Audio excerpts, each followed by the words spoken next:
es importante observar cómo ha ido evolucionando epistemológicamente los conceptos del desarrollo del conocimiento científico a lo largo de los tiempos y cómo han ido marcando las pautas de lo que ahora entendemos como ciencia y como el proceso de investigación científica. Excelentemente lo ha desarrollado el doctor Amadeo Cuba Esquivel, a quien lo vamos a escuchar en esta conferencia y a quien les pido por favor para recibirlo un fuerte voto de aplausos.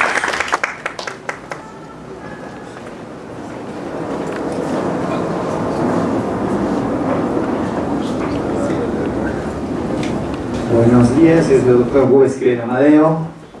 Me ha dado esta oportunidad para desenvolver el tema de capacitación en fundamentos de investigación. Más que todo voy a tocar el aspecto filosófico y el aspecto epistemológico y no la parte instrumental que es el proceso de investigación.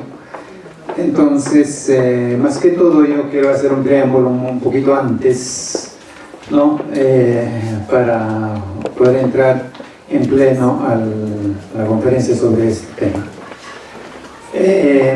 En la historia de la filosofía, ¿no? En el desarrollo del pensamiento humano, ha existido el desarrollo de la filosofía en periodo de los griegos y en el cual se divide en 5 periodos: periodo presocrático o cosmológico, periodo antropológico, periodo sistemático, periodo ético, periodo religioso.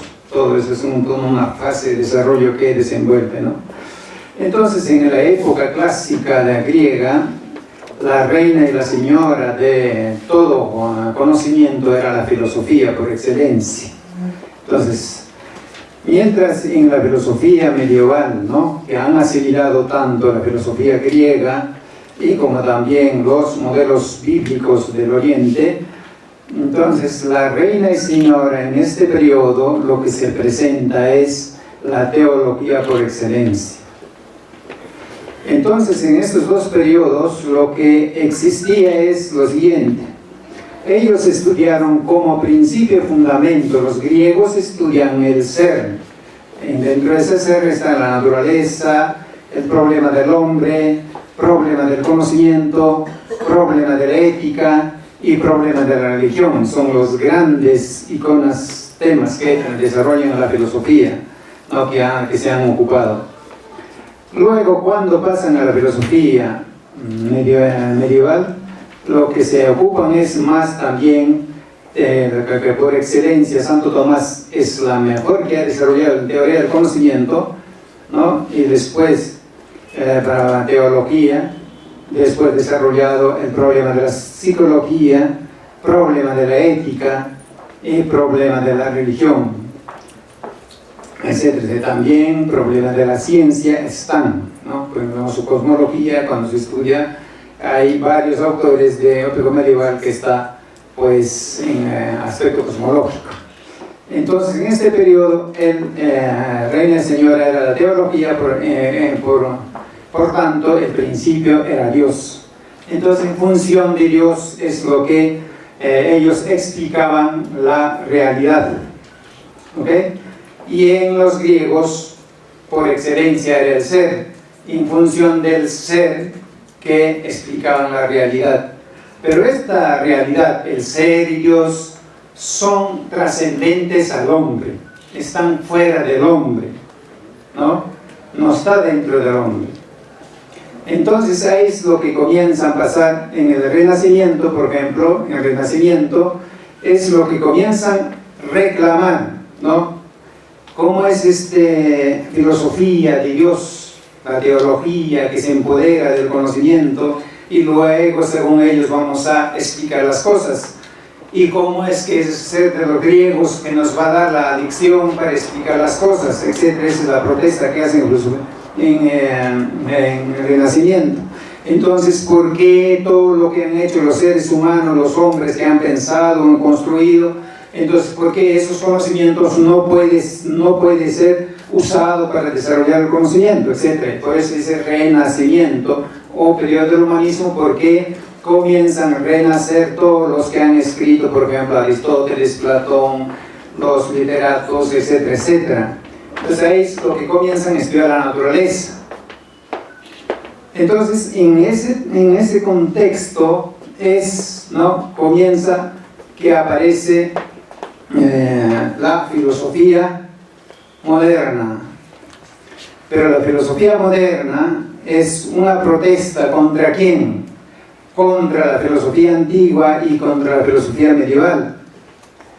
Entonces ellos dicen que este ser trascendente que está afuera, como Dios, como el ser de los hombres, está afuera, por lo tanto no nos ayuda a desarrollar el conocimiento de la ciencia, etcétera, etcétera.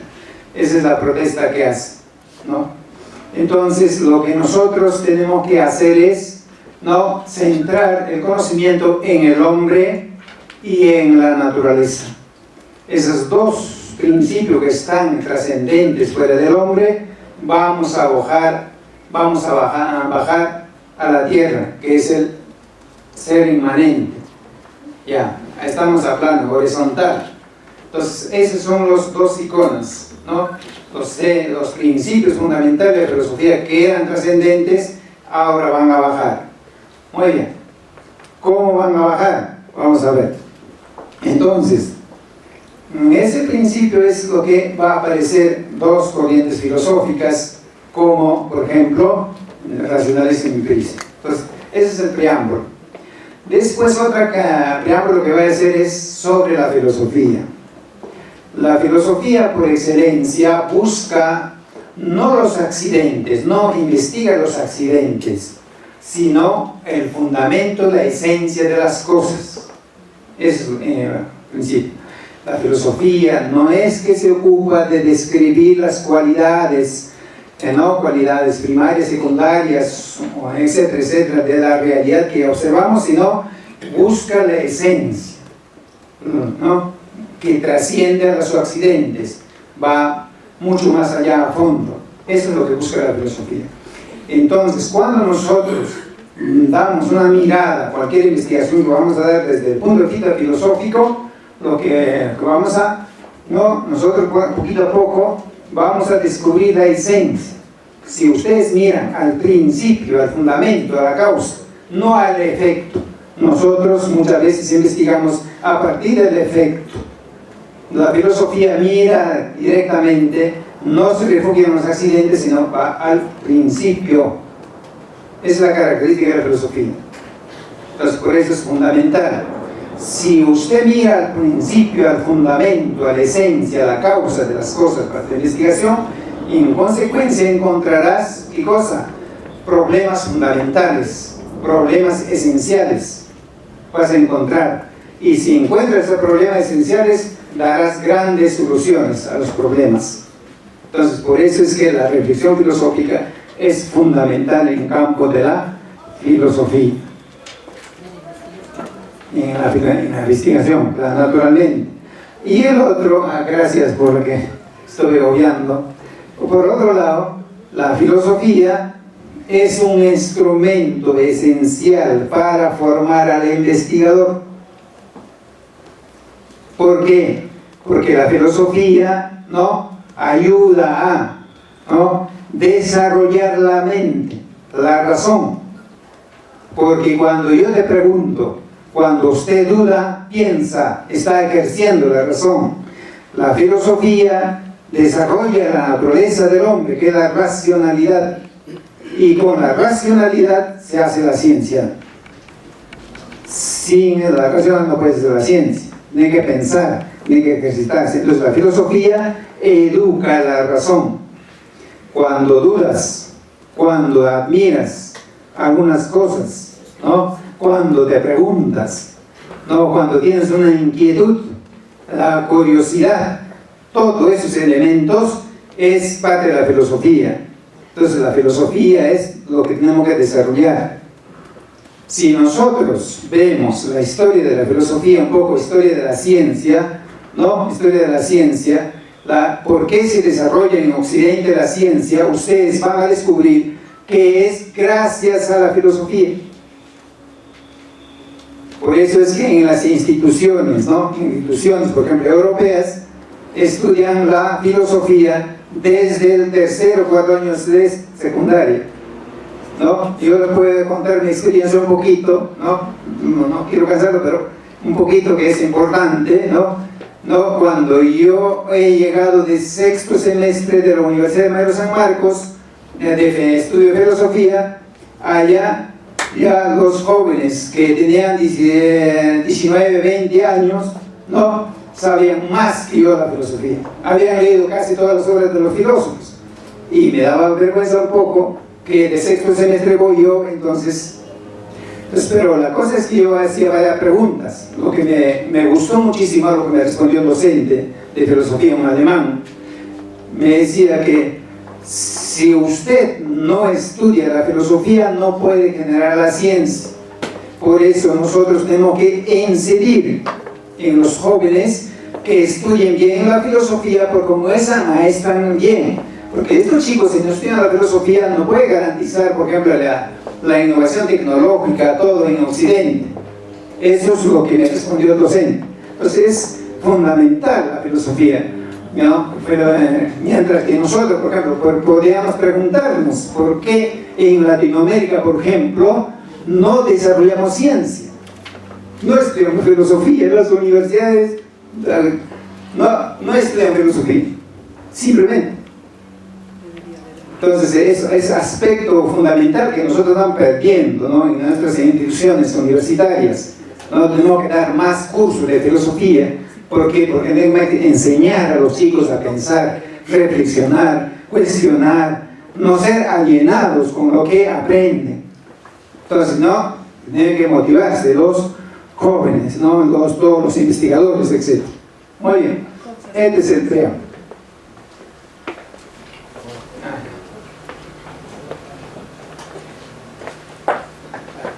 Hay un poquito que la filosofía se ha ido mucho al fundamento, ¿no? Es hacer investigación, construir un conocimiento es como construir una casa, ¿no?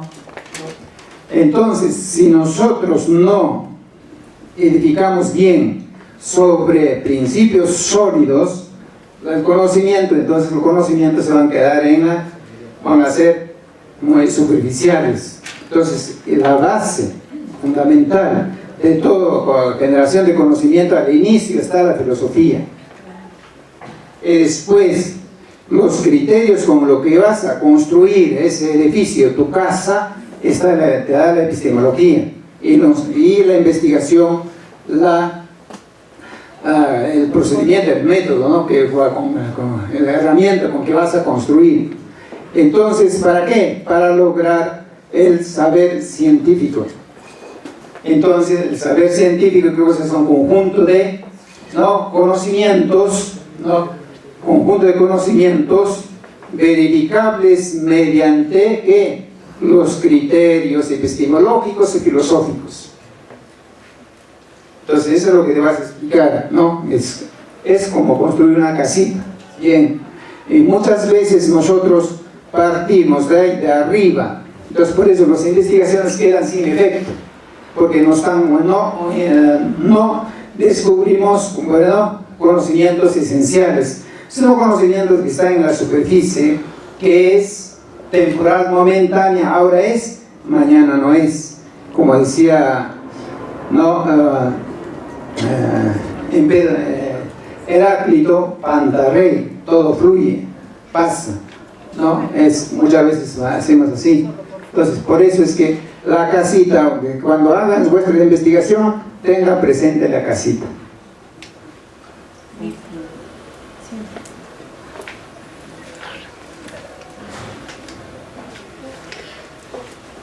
Muy bien, el objetivo más o menos es responder a estas dos preguntas, ¿no? Fundamentales, ¿no? ¿Por qué es importante saber los principios filosóficos y epistemológicos de la ciencia? Más o menos ya pueden darse la respuesta con lo que estamos haciendo el preámbulo. ¿Cómo es el conocimiento? ¿Cómo el conocimiento de los principios filosóficos y epistemológicos ayuda, mejora en la investigación científica? Entonces vamos a comenzar con estos dos.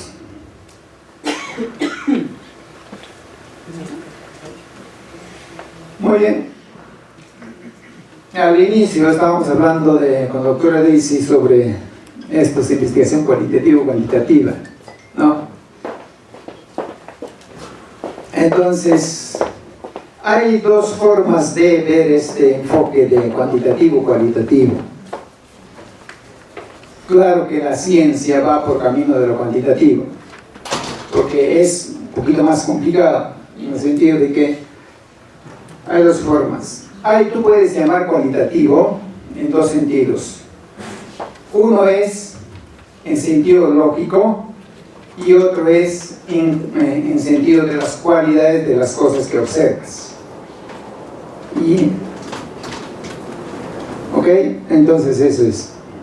Por ejemplo, en la filosofía antigua, ¿qué cosa hacía Aristóteles, Platón, todos estos grandes filósofos que han construido la metafísica, ¿no? El mundo de las ideas de Platón, ¿no? Para estudiar todas esas realidades, ellos han usado por excelencia el enfoque cualitativo, lógico, que es lo más alto, ¿no? Ese sentido cualitativo, existe eso.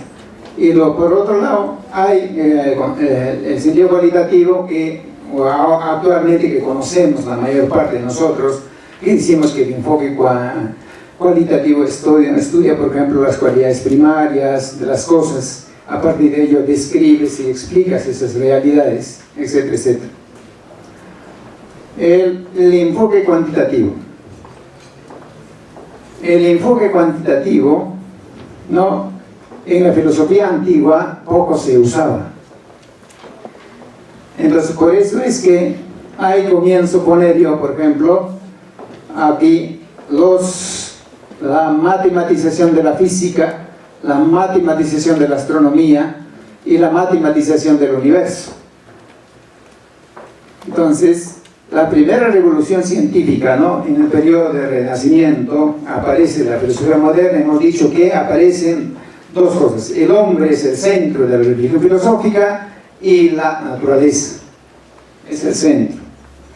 Entonces, en área de la naturaleza están estudiando estos señores, Galileo Galilei, están construyendo esas leyes y están comenzando a introducir la afirmación del método cuantitativo, el método hipotético deductivo que usamos hasta ahora. Este método es transversal hasta ahora. Entonces, en este periodo lo que sucede es lo siguiente. Ellos se preguntaban lo siguiente: Copérnico, Galileo, Galilei, después Kepler, todos ellos se preguntaban, más que todo Copérnico. Copérnico se preguntaba por qué es que la matemática se ha desarrollado más que las otras disciplinas, incluida la metafísica, ¿no? Entonces, eso es lo que se preguntaba. Entonces, ellos observan ¿por qué se desarrolla la matemática? Porque usa un método adecuado, que es el método deductivo. Entonces ellos comienzan a tomar los criterios de la matemática cuantifica, estudia los números, por eso es que cuantitativo. Entonces ellos comienzan a aplicar los procedimientos matemáticos, las categorías matemáticas a la física y a la astronomía, y también comienzan a aplicar los dos primeros, ¿no? La de Galileo y de Kepler, lo va a sintetizar. ¿Quién? Va a sintetizar Newton. Newton va a sintetizar, ¿no?, la ciencia en ese periodo y va a reducir todos esos estudios a tres leyes: ley de la inercia, ley de aceleración, que es la ley de gravitación universal, la ley de acción-reacción. Es decir, aquí lo que ha hecho es matematizar la cosmología y la física, que la física está dentro de la cosmología, naturalmente. Entonces estas son las tres leyes fundamentales que van a comenzar a usar para estudiar la naturaleza constantemente. constantemente. Acá está el mecanicismo, paradigma mecanicista, fundamentado en estas tres leyes. Entonces, van a aplicar esto. Entonces, a esto es lo que viene responder ¿quién? El racionalismo y el empirismo. ¿Ok? Racionalismo va por el lado de la matemática y el empirismo va por el lado de la física. De acá es lo que ellos van a comenzar a extraer las categorías para explicar la ciencia. ¿Okay? Es importantísimo explicar porque hasta ahora están luchando con esto, ¿no? Por ejemplo, los astrofísicos ahora, por ejemplo, eso es la teoría de quantum que están ahí dentro. Eso es. Entonces, toda esta matemática que están aplicando es la matemática de geometría euclidiana, matemática ideal, no que ha construido a priori.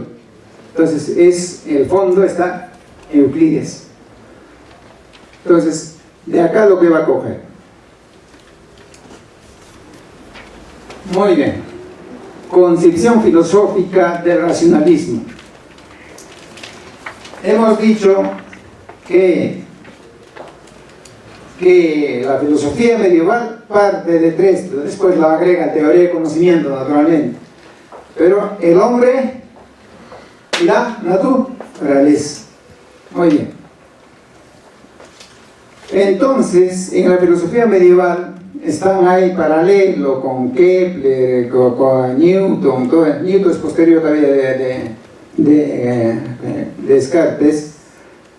Entonces ellos están paralelos, se comunican entre ellos, los científicos y los filósofos están comunicando, se están desarrollando el conocimiento.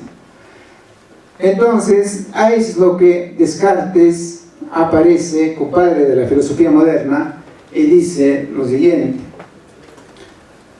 pienso, luego existo. Ahora, ¿por qué dice cogito ergo sum? ¿Por qué? ¿No? ¿Por qué es lo que dice? Entonces, cuando dice cogito ergo sum, ya ha centrado el principio de todo el pensamiento filosófico en el hombre, dentro del hombre, centrado ya. Por eso el problema de la filosofía moderna comienza con él. Cogito ergo sum. Pero ¿cómo llega a esa conclusión? Porque sin él, así simplemente no se entiende. Descartes dice: yo estoy poco cansado con lo que dicen los medievales, que mediante Dios vamos explicando todas las cosas.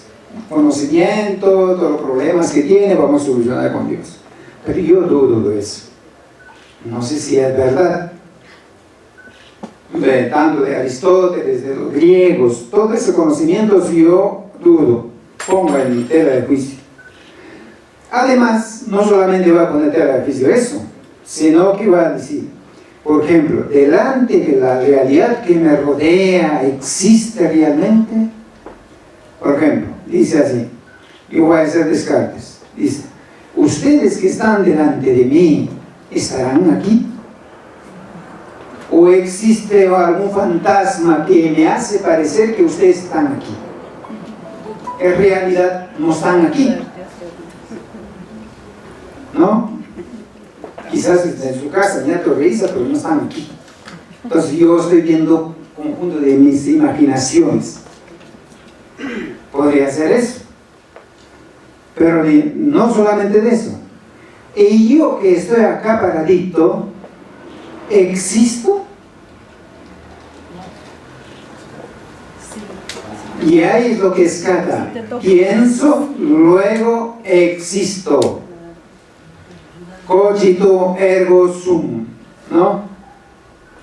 Cogito ergo sum. Entonces, pienso, luego existo. Ese es el principio fundamental. Entonces, hay ustedes el ser de los griegos, Dios de los medievales, se mete dentro. Ahora, el principio de la filosofía está dentro del hombre, en la razón. Que le emociona, doctor. Se emociona, doctor. Está bien, doctor, se emociona. Luego va a existir. Claro. Entonces, pienso, luego existo. Ahí está, muy bien. Entonces, él lo que dice es: pienso lo que si no pensaría, no existiría. Dudo, por lo tanto, existo. Si no existiría, no dudaría, etcétera, etcétera. Eso es el principio. Entonces, este es fundamental. Por ejemplo, a partir de eso es lo que caen los referentes trascendentes. Por ejemplo, principios éticos que eran trascendentes en la filosofía medieval y en la filosofía griega, ahora está dentro del hombre, es subjetivo, ya no es objetivo, no es referente común. Entonces ahí comienza a aparecer el problema de todos los valores, todo el conocimiento, conozco o no conozco, etcétera, etcétera, ¿no? Entonces todo eso es referente. Yo puedo hacer lo que mejor me parece, porque así me dice la conciencia. Entonces ahí comienzan todos los problemas, por ese principio. Pues nosotros no hacemos caso, pero eso influye en todas las generaciones, en todas las corrientes filosóficas. En psicología, ahí está la base de la psicología. Psicología, alma de la psicología está dentro ahí, por ejemplo. Muy bien. Entonces, ahora bien, la cosa es que ¿cuál es el contenido de aquello que piensa Descartes?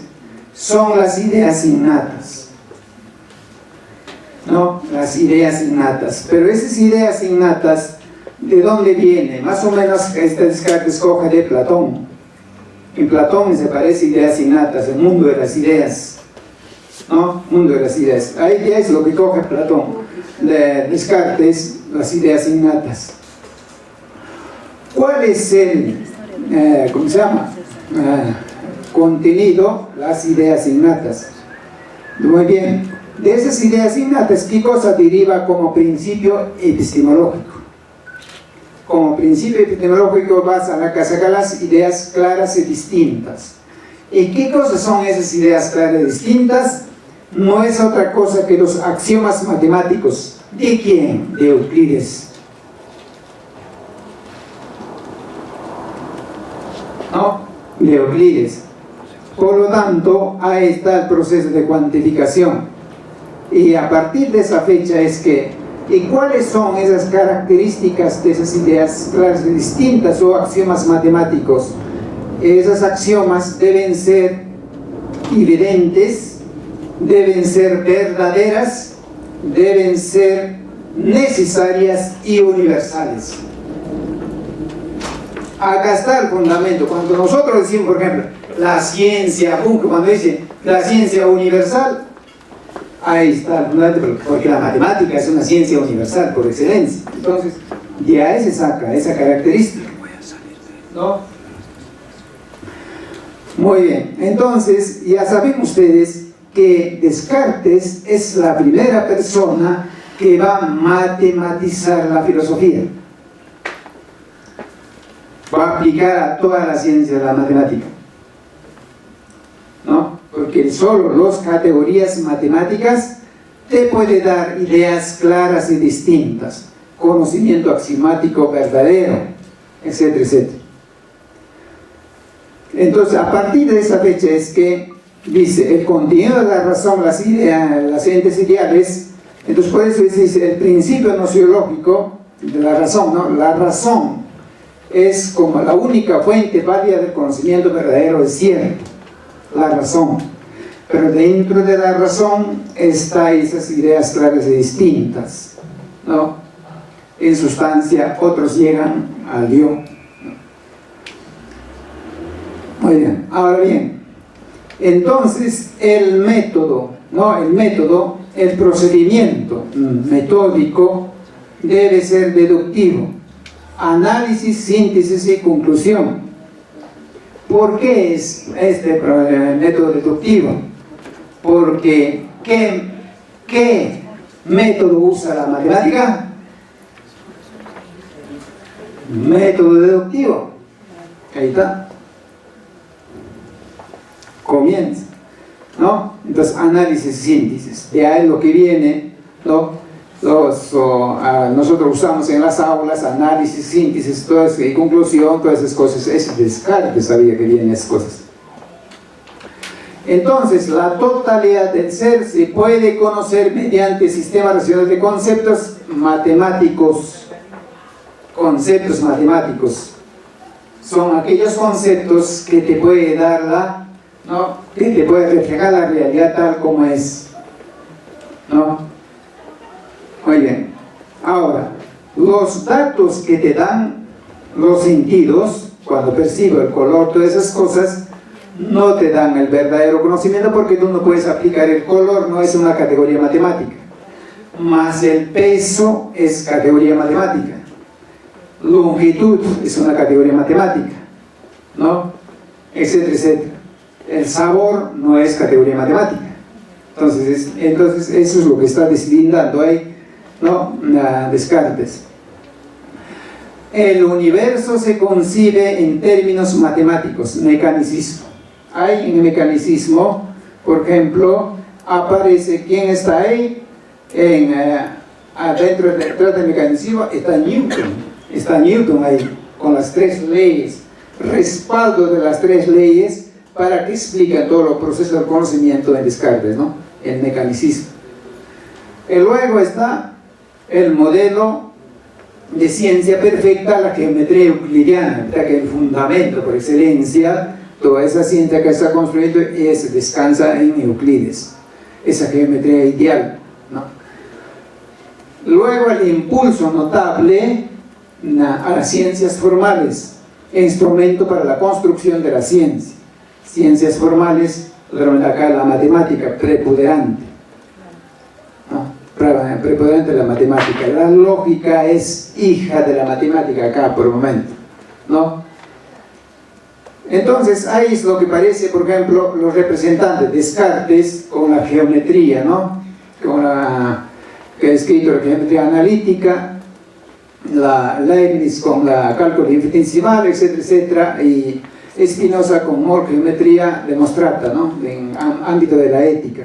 Entonces, todos estos señores están, ¿qué cosa? Matematizando las ciencias. ¿Ok? Entonces, fundamento por excelencia en el racionalismo en la matemática y el paradigma mecanicista. Esto es en fundamento filosófico que aporta el racionalismo. Ahora, concepción filosófica del empirismo.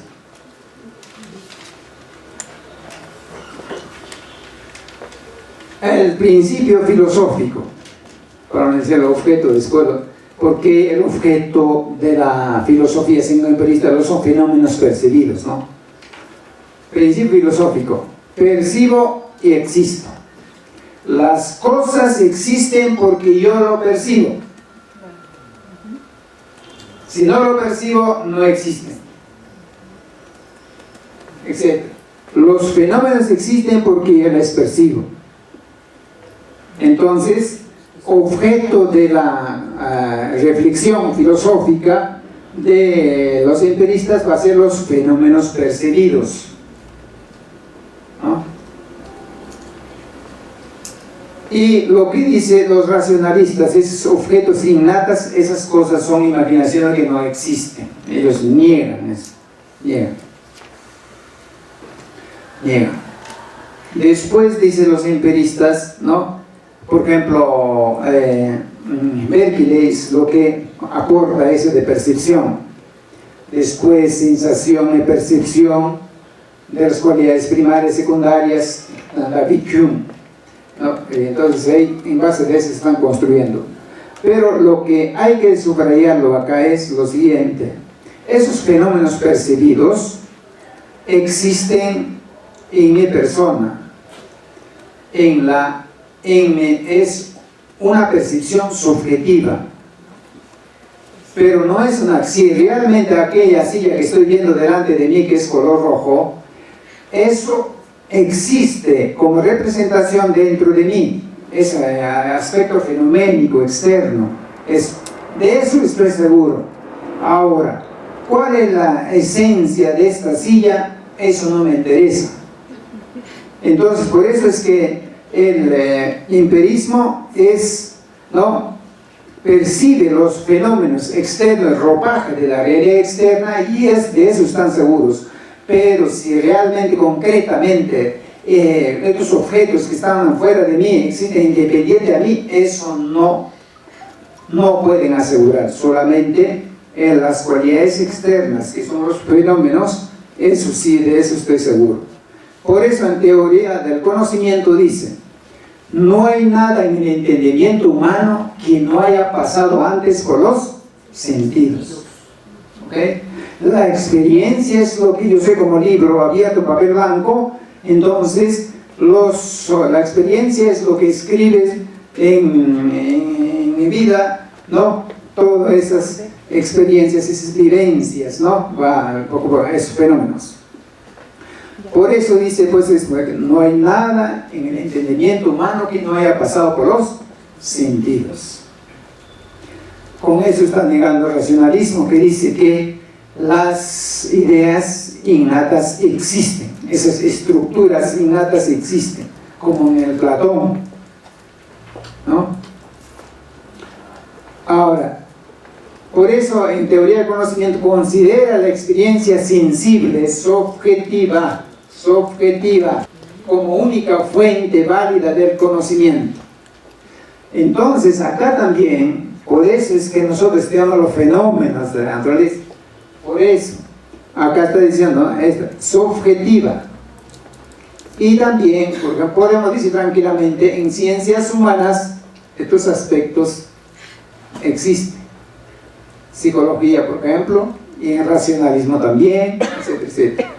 No, esta concepción no es como el realismo de Aristóteles, totalmente distinto. El principio epistemológico dice: el conocimiento se adquiere, justifica y se valida mediante la experimentación. Ese es el fuerte en empirismo. Todo conocimiento se fundamenta en la experimentación. Y el racionalista va a decir: no, los conocimientos se fundamentan en los principios axiomáticos, lógicos, etc. ¿No? En las 3 leyes de Newton. Ahora bien, ¿no estará presente los 3 leyes de Newton acá? También está, porque ahí está la física. Ciencia modelo para los empiristas, la física. Él luego le impuso notable estudio de ciencias experimentales a ciencias naturales, de notable desarrollo en ese campo. Y los representantes, lo primero que pone como método de la ciencia, que fue pues Bacon, después Locke es el padre de la teoría del conocimiento, ¿no? Él es el que ha sistematizado la teoría del conocimiento, y Thomas Hobbes en campo político, el materialismo, Berkeley, y después David Hume, que va a coronar el empirismo, ¿no?, finalmente, ¿no?, con su famoso término de percepción, etcétera, etcétera. Entonces, acá están, hay 2 campos. Entonces, esos son fundamentos. Que estos conceptos no se manejan ahora, se manejan, usamos. Pero ahí están nuestras raíces de todo lo conocimiento, depende de en qué área está trabajando. Entonces usted debe penetrar hasta estas fuentes principales, ¿no?, para entenderlo bien. Muy bien, ¿por qué es que Kant entra?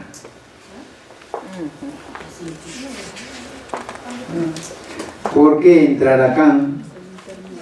Kant es lo que va a hacer el matrimonio. Estaban peleando los racionales y los empiristas entre ellos, ¿no?, unilateralmente. Y luego Kant lo que hace es la revolución copernicana. ¿Por qué se llama revolución copernicana? ¿No? Racionalistas fundamentan, fundamentación de la matemática le ponen la razón. Los empiristas, la fundamentación de la física, ponen la percepción, ¿no? Entonces, acá es lo que hace el cambio, ¿no? Acá lo que hace cambio Kant. Kant dice, Descartes dice que la matemática es la razón. Los empiristas dicen que la física es la percepción. Pero yo lo digo, no, ambos es de corte matemático. Es decir, la física, él parte de lo siguiente, va a usar las proposiciones analíticas sintéticas. Él dice, las proposiciones analíticas son, por ejemplo, el triángulo tiene 3 lados iguales, entonces, este conocimiento, esta proposición es tautológica, es universal pero tautológica es, ¿no? Es universal tautológica. ¿Por qué? Porque, por ejemplo, cuando yo digo triángulo, ustedes ya saben que tiene 3 lados iguales. Cuando yo digo 3 lados iguales, usted sabe que se refiere a un triángulo. Entonces, tanto el sustantivo como el adjetivo se identifican. Entonces, es tautológica y es universal, pero no aporta nada al conocimiento. Él luego dice la otra proposición, que es proposición sintética. No, por ejemplo, las cosas que usan los libros constantemente, ¿no? El calor dilata el cuerpo, eso sí es una proposición que aporta algo al conocimiento. ¿Por qué? Porque cuando yo para constatar, ¿no? Para constatar que si realmente el calor dilata el cuerpo, tiene que meterlo en la práctica, ¿no? Tengo que verificarlo. El hecho de verificar aporta algo al conocimiento. Si se verifica, aporta algo al conocimiento. ¿Cuál es el problema de estas proposiciones sintéticas? El problema es que es particular, es contingente, es pasajero, pero no es universal. Eso es lo que está acá pensando. Entonces, si yo voy a decir que esa ciencia de la física, del calor y de los cuerpos es particular y esta no tiene grado de ser universal, entonces yo lo que tengo que hacer es convertirlo a lo universal. ¿Y cómo lo convierto? Entonces él dice acá, la percepción, ¿no? Yo qué cosa percibo cuando miro un objeto que está dentro del tiempo y del espacio. Dentro del tiempo y del espacio. Y también cuando estoy, ¿no? Dentro del tiempo y del espacio. Entonces, por lo tanto, esta percepción no es simplemente objeto de la experiencia, sino este requiere una explicación de corte matemático. Y todo lo que percibo de la física también requiere una explicación de corte matemático. Entonces lo que hace es, ¿no? ¿Y cómo va a explicar esto? Por eso es que Kant construye las categorías. Categorías de relación, categorías de cantidad, cualidad y el otro es modalidad. Entonces, con todas esas categorías lo va a satisfacer ambos. Esas categorías vienen del mundo de la matemática. Entonces Kant lo que hace es, no concilia ambos, pero matematiza totalmente la ciencia, la construcción de la ciencia. Lo va a matematizar todo. Entonces esa es la revolución copernicana, porque él lo ubica dentro del tiempo del espacio y usa las 16 categorías que él lo pone en su filosofía y con eso lo explica. Entonces va a conciliar. Entonces de ahí la matemática tiene autopista bien ancho. Todo lo va a abarcar la matemática.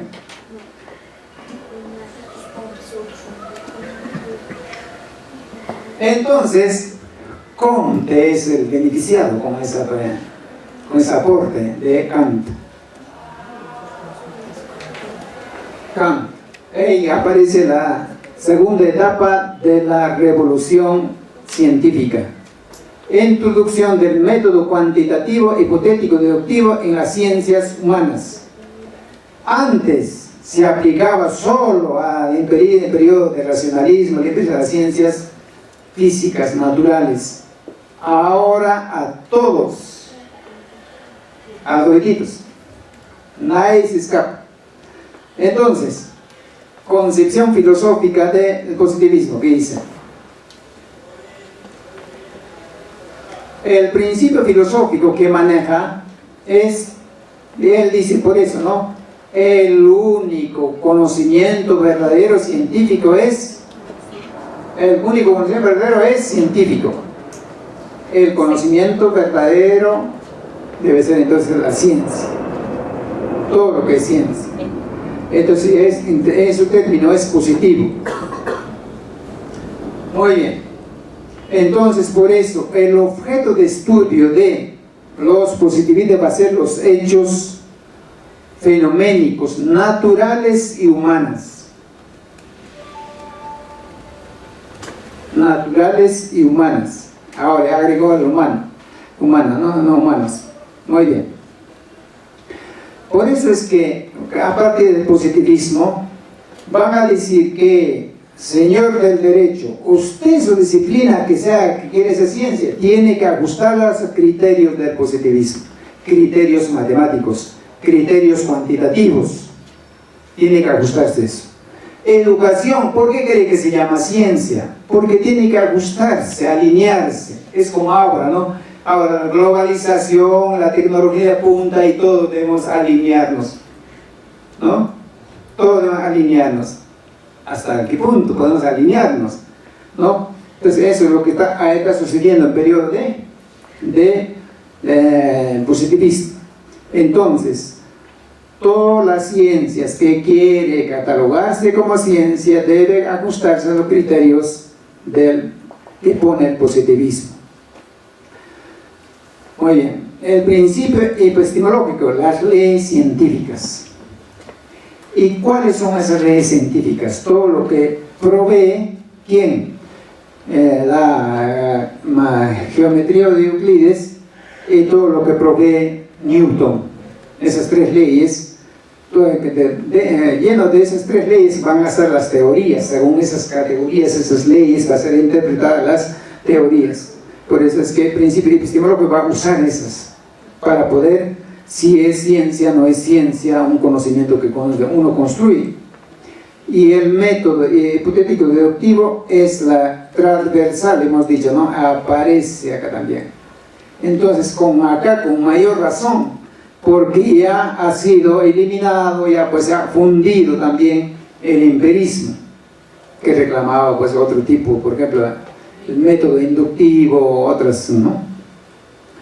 Entonces, Comte dice estas, ¿no? La primerita ciencia positiva que por excelencia ha devenido es la matemática. La matemática. Luego ha seguido la física, ¿no? La matemática, ¿por qué? Porque los instrumentos nos sirven para explicar las relaciones, lógicamente, las relaciones entre los fenómenos. Y hay, en cuanto que está fundamentado en la geometría euclidiana. Después la física. La física deviene ciencia positiva según Comte, porque ha usado la matemática para aclarar todo su problema que estudia el espacio y el tiempo. La biología, en cuanto estudia los seres vivos, ¿no? Los seres vivos que tienen sus dimensiones, etcétera, etcétera, etcétera, pero para explicar todo lo que ocurre dentro de la biología, ha usado la matemática, por lo tanto es ciencia positiva por excelencia. La química, que estudia también el movimiento de los cuerpos inorgánicos, y para eso usa la matemática, por lo tanto es ciencia. sociología tiene que comenzar a hacer eso, ¿no? Para explicar todas las cosas. Entonces, acá lo que está concibiendo es, al ser, el problema es, acá es el hombre y las cosas. ¿Por qué no aparece, doctora, en economía? Claro, la economía también es igual, yo diré, también la economía, se quiere hacer ciencia, tiene que ajustar sus criterios y usa la matemática, la economía usa la matemática, por lo tanto por eso es ciencia, de lo contrario no lo sería. La economía es parte de la sociología. Claro, dentro de la sociología, claro. Acá está, la sociología está basada en todo en las ciencias, incluida la filosofía. ¿No? Muy bien, entonces ese es un modelo de ciencia, la matemática, ¿no? La aplicación de las leyes de la mecánica y el método hipotético deductivo a todas las cosas, ¿no?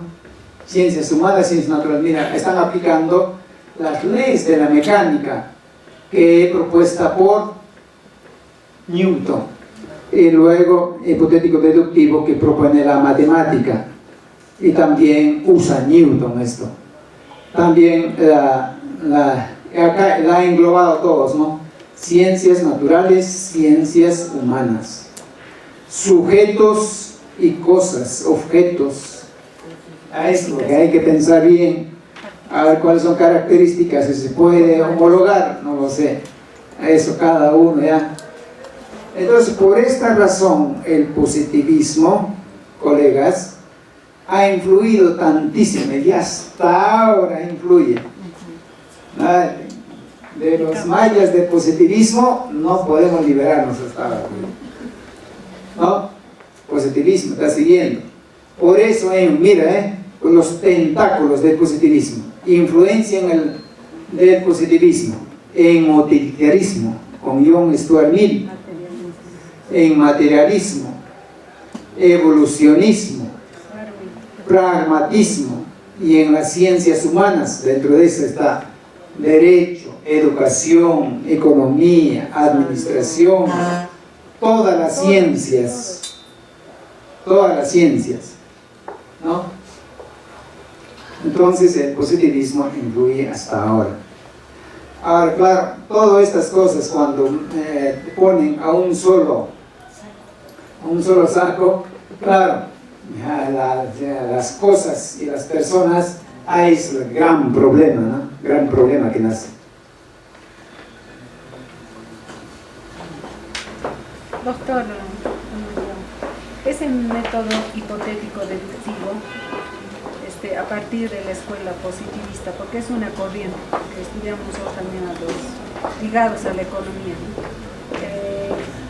¿cuál es usted como experto en filosofía, cómo se da el método hipotético deductivo a través de esta segunda parte que se mezcla pues, con respecto a la parte de la acción humana?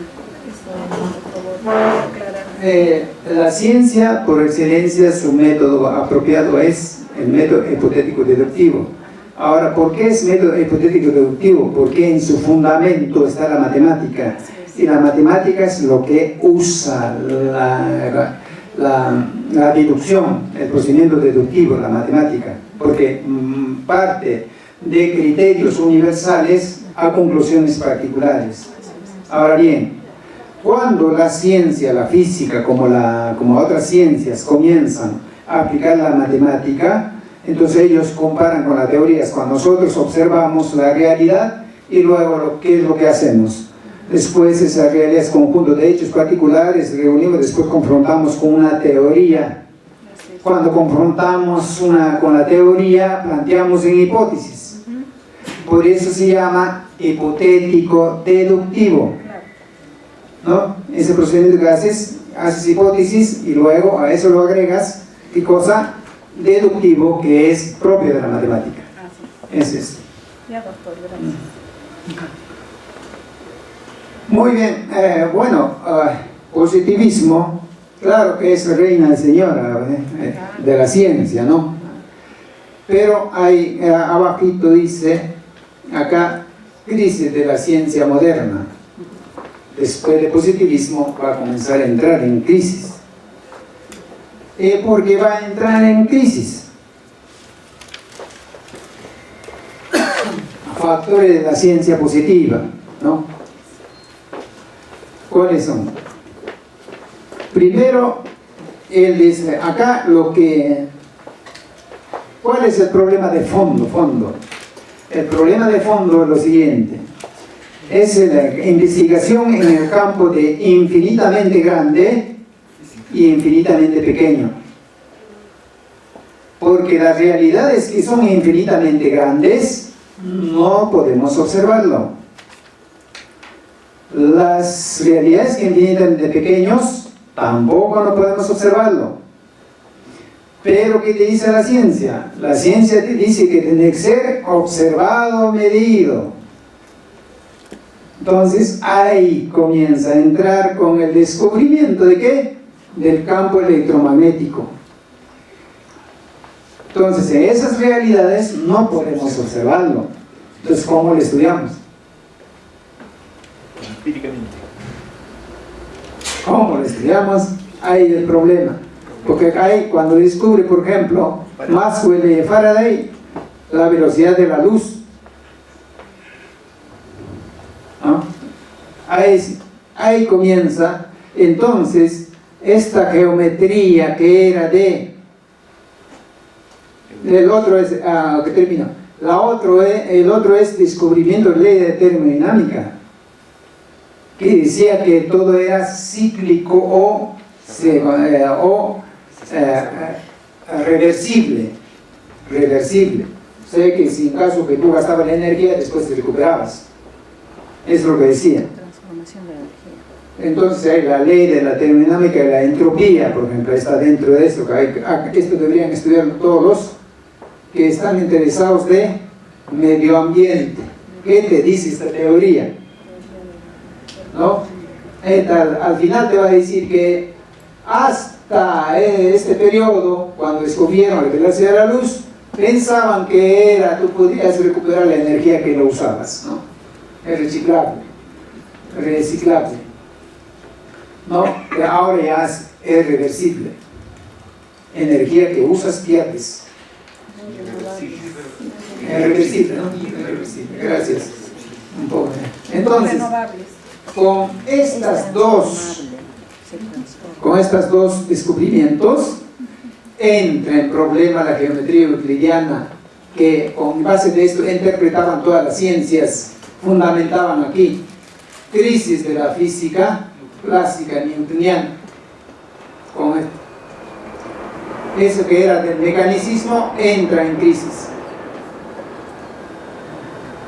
con estos dos descubrimientos.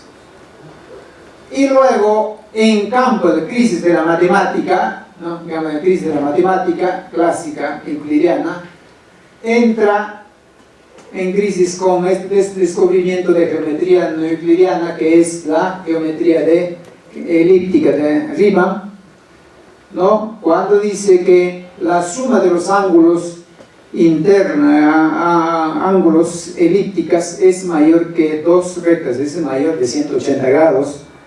Y el otro dice de geometría hiperbólica es menor de 180 grados.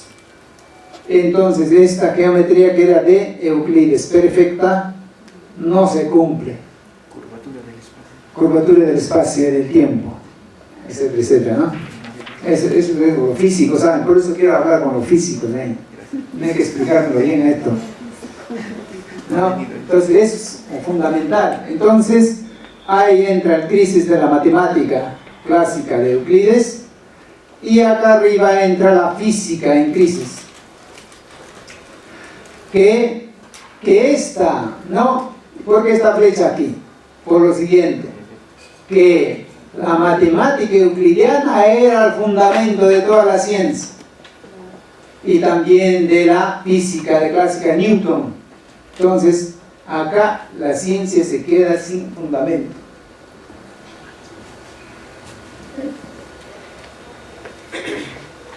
Muy bien, entonces esto es crisis de la ciencia. Entonces, a esto es lo que va a tratar de responder el neopositivismo. ahora la ciencia está sin fundamento. Gödel lo que va a dar el golpe natal a la matemática. Y después hay otros que tratan, pues, de Frege, Nagel y otros autores de la lógica comienzan a cambiarla, a pensar de otra manera. Agarra el otro ciencia formal y quiere ponerle fundamento, ¿no? Muy bien, entonces acá está la crisis. Ahora, ¿qué hacemos? La ciencia está sin fundamento, que la matemática dice que era el fundamento por excelencia, ahora está agonizando. ¿Qué hacemos? Entonces acá tratan de responder estos señores. Claro, hay que resucitarle con nuevas. Los matemáticos están agonizando, ¿qué hacemos?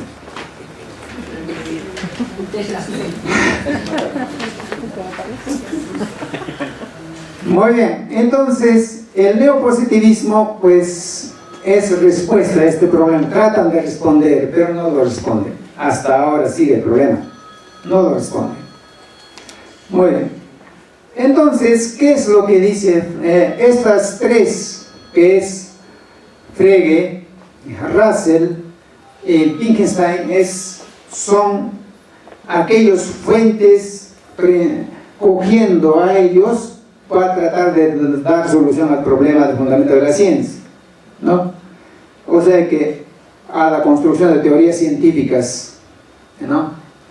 Entonces, ¿qué es lo que dice Frege? Frege escribe estas dos obras, ¿no? Las leyes fundamentales de la aritmética, y después, a propósito del sentido, el significado. Estos dos términos va a aparecer en toda la concepción del neopositivismo, el sentido, el significado. ¿Qué cosa sostiene Frege? Frege sostiene que la matemática es parte de la lógica. La matemática es parte de la lógica. Entonces, cuando después dice, la matemática y la lógica son entes ideales. Que la matemática es el número y los símbolos la lógica.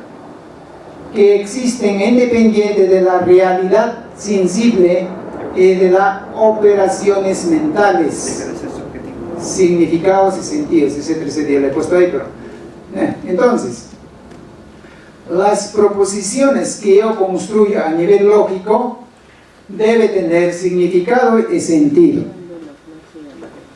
¿no? Significado en cuanto a su construcción de su estructura y sentido en cuanto a su coherencia lógica. Debe tener. Entonces, además, estos entes ideales que la lógica se deben gobernar por sus propias leyes. Por lo tanto, existe independiente de la mente del hombre. Entonces, te recuerdan el mundo de las ideas de Platón. Platón, a propósito, dice: hay las ideas, hay los conceptos que están en el mundo de las ideas, pero más abajito de la idea que proyectan las ideas es sombra, y hay mundo geométrico, matemático. Y después la matemática, esas ideas matemáticas proyectan, aparecen las sillas, aparezco yo, el piso, todas esas cosas. Eso es la interpretación más o menos, ¿no? Entonces, independiente. Y y poniendo después, se gobiernan por sus propias leyes. Entonces, realidades independientes tienen sus propias leyes. Y en cuanto que tiene existencia, ¿no? Existencia, ¿no? Objetiva, independiente de la mente del hombre, independiente de la naturaleza, y tiene sus propias leyes, en cuanto tal, se puede poner como fundamento, ¿no? Como fundamento la ciencia como lógica formal, ¿no? ¿Qué está diciendo? ¿Qué podemos poner la lógica como fundamento de la ciencia? Y en consecuencia de la matemática. Muy bien. Después, a él lo sigue, ¿quién? Russell. Russell dice lo siguiente, que en su obra llamada Principia Mathematicas, que es escrito junto con Whitehead, ¿no? En eso está de acuerdo con lo que dice Frege, pero la diferencia va a ser livísimo. La lógica es una ciencia. Él también dice, objeto de la lógica son entes independientes que existen independientes de la mente humana y existen independientes entre ellos, dotados de relaciones externas. ¿Ok? Reducción lógica, ¿no? Ahí dice. Entonces, ¿qué es lo que dice él? Ahí dice al ladito atomismo lógico.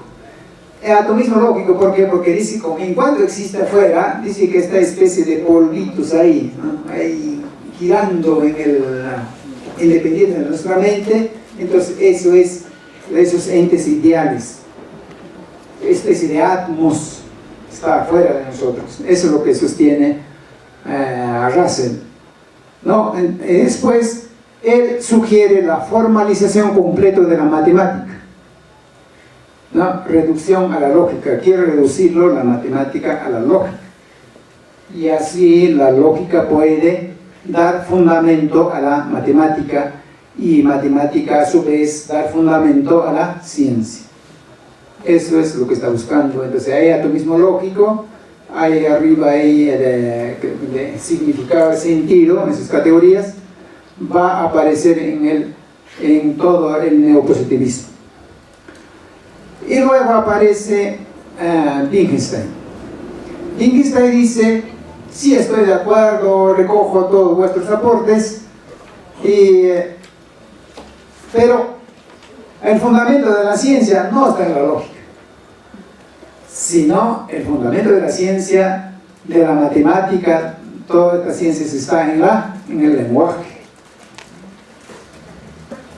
Eso, en sustancia va a decir eso. Esas cosas se lee en los tratados lógicos filosóficos e investigaciones filosóficas.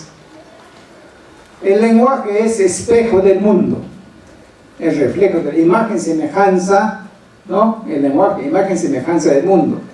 Por eso se debe analizar el lenguaje para dar sentido, confrontación con los hechos lingüísticos.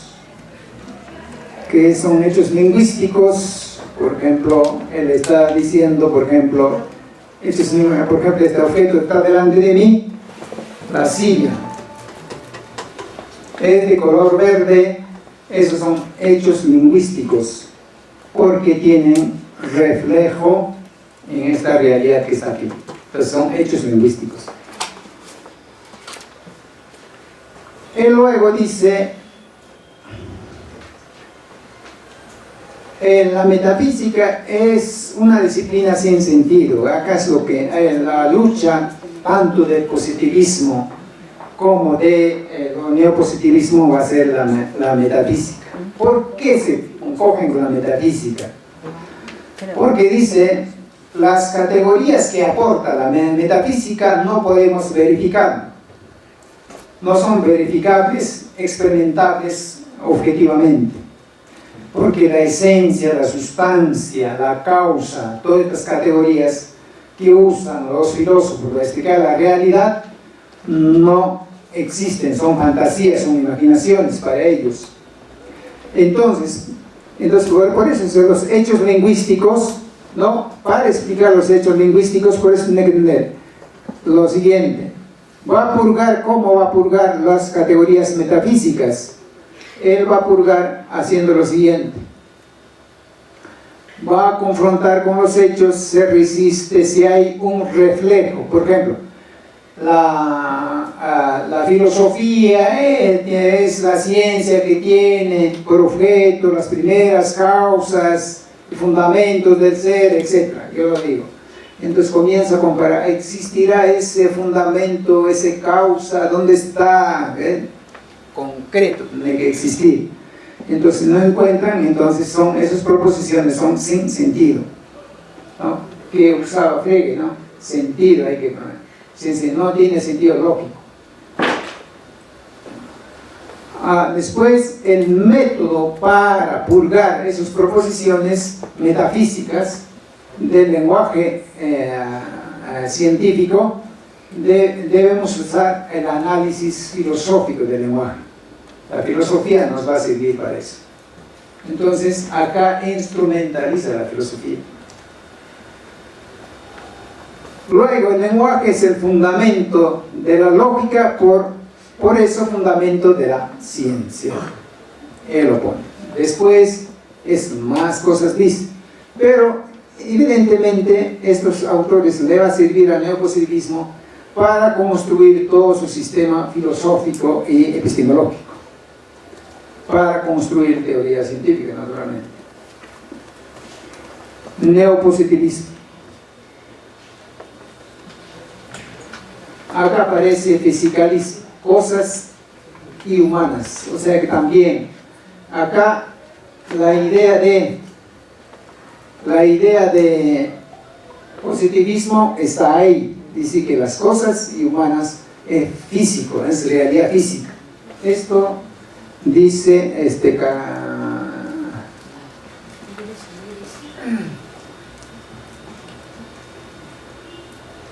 el fisicalismo. Ahorita me viene el nombre, son cosas. En el fisicalismo dice que se tiene que responder, por ejemplo, digo, palabra Amadeo, y acá está. Palabra Eder, y acá está. Etc. Pues tiene que tener socorro respectivo. No puede decir porque sustancia, ¿y dónde está sustancia? Entonces, los fisicalistas lo que sostienen es que la ciencia debe construir su lenguaje teórico en base a la representación de la realidad física que investiga. Yo no lo puedo usar palabras que no reflejan la realidad objetiva. Entonces es el fisicalismo. Toda la filosofía del neopositivismo debe estar construida como lenguaje de la física, ¿no? Entonces acá, por ejemplo, nosotros sabemos que en esta parte está el nominalismo de Ockham, después del periodo de decadencia del medievo, ¿no? Ahí, que son los universales eran nombres, decían, ¿no? Ockham. Entonces acá también el fisicalismo. Lo que están buscando los neopositivistas es unificar la ciencia. Entonces, todo el lenguaje, el plataforma teórico de la ciencia debe ser construido del lenguaje físico.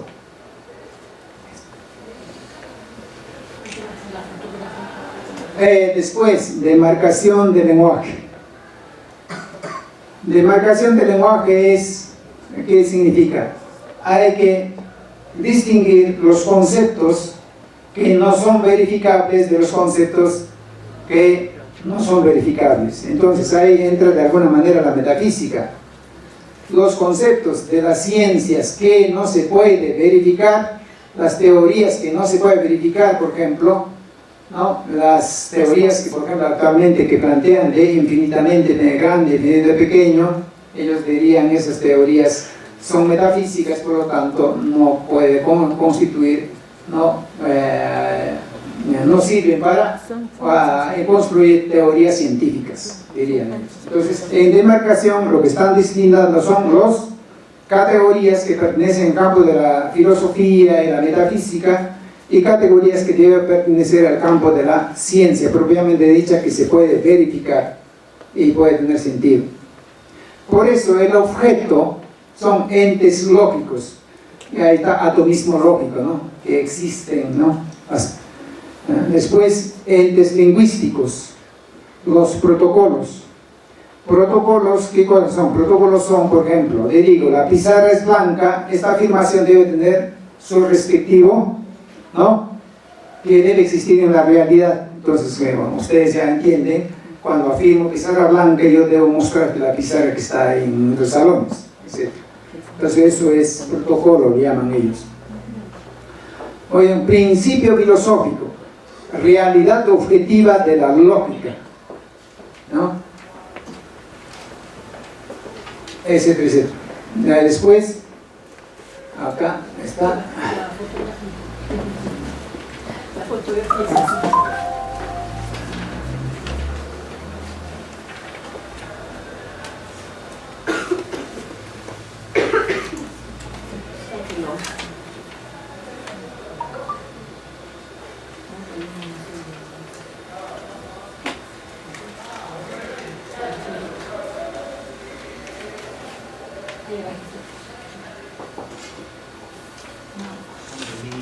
sigue arriba las palabras.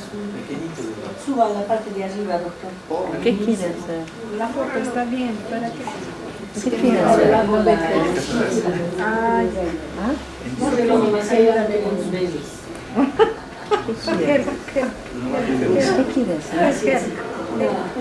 ¿Qué quiere hacer? Mónica, ayuda. A ver, ¿Quieres sacar la foto?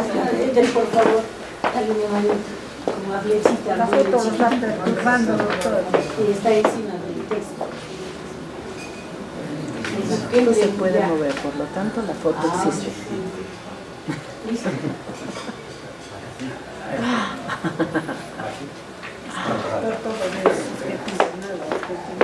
No, pero ahí no, se objetiviza. Entonces, acá está el principio filosófico de la realidad objetiva, la lógica La lógica, ¿ya ves? y el lenguaje. Claro. Principio epistemológico, consistencia lógica, Y verifica. verificabilidad experimental de las teorías. Acá todavía está el positivismo, sigue el positivismo, pero ¿cuál es la que ha agregado? La consistencia lógica. En positivismo no hay consistencia lógica. Y acá agregan, porque Frege, Entrelace, todos ellos han sugerido la consistencia lógica, ¿no? Todos ellos. Entonces, el método, los métodos que ellos van a usar es el análisis lógico científico, ¿no? Análisis lógico científico, por ejemplo, ellos para Frege está ahí el significado y también el sentido que debe dar a las teorías científicas, y luego en Russell el atomismo lógico, o proposiciones atómicas. Proposiciones atómicas es igual que el protocolo. Después el análisis del lenguaje científico, ¿no? De Wittgenstein, ¿no? Análisis del lenguaje científico debe tener pues significado y sentido. Entonces, si tiene significado y sentido, por lo tanto es una proposición que puede servir para construir la teoría científica. Y luego, el proceso de inducción, círculo y Viena, de modus ponens. En modus ponens, bueno, pues de verificación, ¿no? Son, ¿cómo se llama? Son términos de la lógica. Sí, pero ¿qué quiere decir? Porque está en latín. Buena pregunta. Mones ponen. ¿Qué dice? Modus ponens se expresa de la siguiente manera. Modus ponens dice, en una proposición condicional, ¿no? Una proposición condicional, si yo afirmo el antecedente, entonces termino confirmando el consecuente. Eso es. Es decir, si yo Si B, entonces Q. A, entonces B. Si A es verdadero, B también, A, B también es verdadero. Es que están haciendo algo de la lógica. Pues. Si es A, es B. ¿Qué nos explica? Si afirmo el antecedente, concluyo afirmando el consecuente. Así es. Ese es el modus Ese está ponens. mejor. Entonces, los neopositivistas usaban esta categoría de modus ponens, ¿no? Que decía, si yo afirmo la teoría, la teoría en consecuencia termino confirmando el consecuente, etcétera, etcétera. Entonces eso va a estar en polémica con Popper. Mientras el falsacionismo dice, no, yo no estoy de acuerdo con esa afirmación, que lo que dice el falsacionismo es, no, entonces usa el modus ponens diciendo, si yo en una proposición condicional, por ejemplo, ¿no? A, entonces B, si yo afirmo o niego el consecuente, termino negando el antecedente. ¿No? Antecedente. No es inverso. Entonces eso es lo que dice. Entonces, eso está en en la aprobación. Entonces él no está de acuerdo, Popper no estaba de acuerdo que se puede confirmar las teorías, ¿no? Nacimiento de la filosofía de la ciencia como nueva epistemología para la fundamentación de la ciencia. Muy bien, entonces el neopositivismo es lo que no crea la filosofía de la ciencia, ¿no? Esa será la nueva forma de epistemología para ellos. Entonces eso es. Problema de la inducción. Entonces acá Popper, lo que Popper no está de acuerdo es lo siguiente. Niega el aspecto inductivo, es decir, yo no lo puedo hacer, ¿no? Yo no lo puedo formular una proposición, ¿no? Proposición universal partiendo de hechos particulares. Por ejemplo, puede decir en esta aula, la silla 1 es rojo, el silla 2 es rojo, el tercera silla es rojo, y veo que todos son rojos, etcétera, etcétera. Entonces, luego concluye diciendo que todas las sillas de este salón es rojo. Entonces, eso, las proposiciones, las premisas que construyo en los primeros pasos no garantiza para universalizar una teoría, no garantiza, porque puede ser que si sigo contabilizando, puede ser que me encuentro ahí otro que no coincide. Por eso es que usa el cuervo negro, ¿no? Cuervo negro, el primer cuerpo es negro, el segundo cuervo, y si por ahí y todos los cuerpos son negros, y si por ahí encuentro el cuerpo blanco, entonces la teoría no viene corroborada. Es decir, Popper dice, las teorías, lo que hay que hacer es falsar. Hay que falsar. ¿Cómo hay que falsar? Confrontando con hechos particulares. Se resiste, entonces la teoría sigue. Si uno de los hechos particulares no contradice, por lo tanto, debe desechar la teoría y luego reformular otra teoría, y ese proceso es lo que él dice es la evolución de la ciencia. Así se perfecciona la ciencia, mejora la ciencia, evoluciona la ciencia. El término falsar es diferente de falsear. Falsear es hacer falso, hacer no verdadero, pero usted está usando falsar, y también en varios textos filosóficos estamos encontrando falsar. ¿Debe ser otro proceso o es el mismo proceso de hacerla falsa? Simplemente en el sentido que usa Popper, ¿no? ¿Cuál es el sentido que usa Popper? El falsacionismo. Es decir, confrontar Confrontar con la realidad. Tratar de falsear la teoría. Para comprobar que es verídica. O sea, se falsea para comprobar que sea verídica. Problemas menos. Muy bien.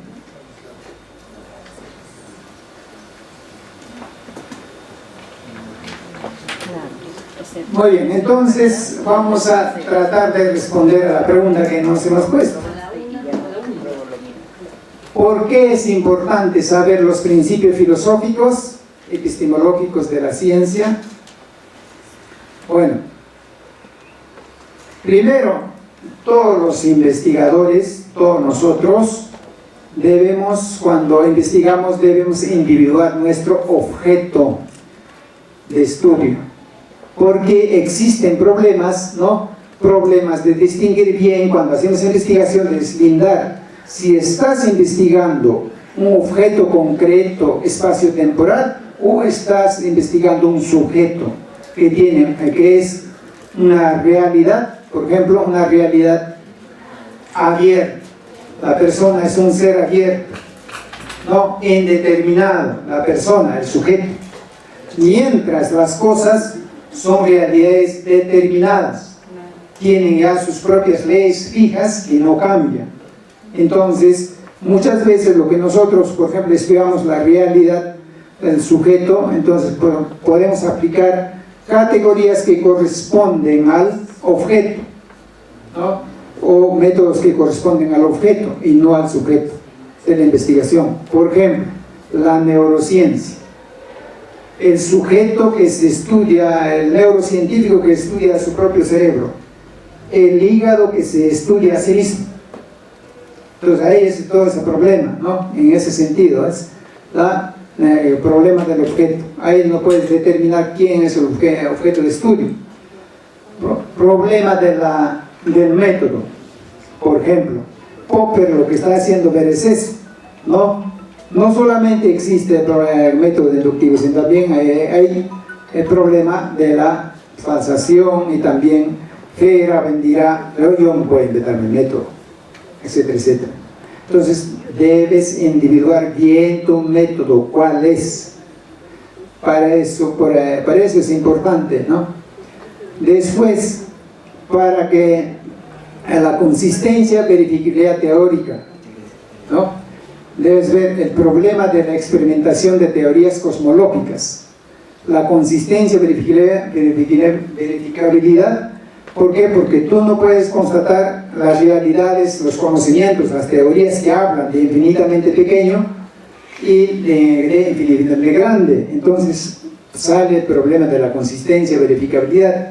Entonces todas esas cosas debe estar al tanto el investigador. Después el principio de problema de principio de Gödel, por ejemplo, todo el colapso de la matemática, ¿no?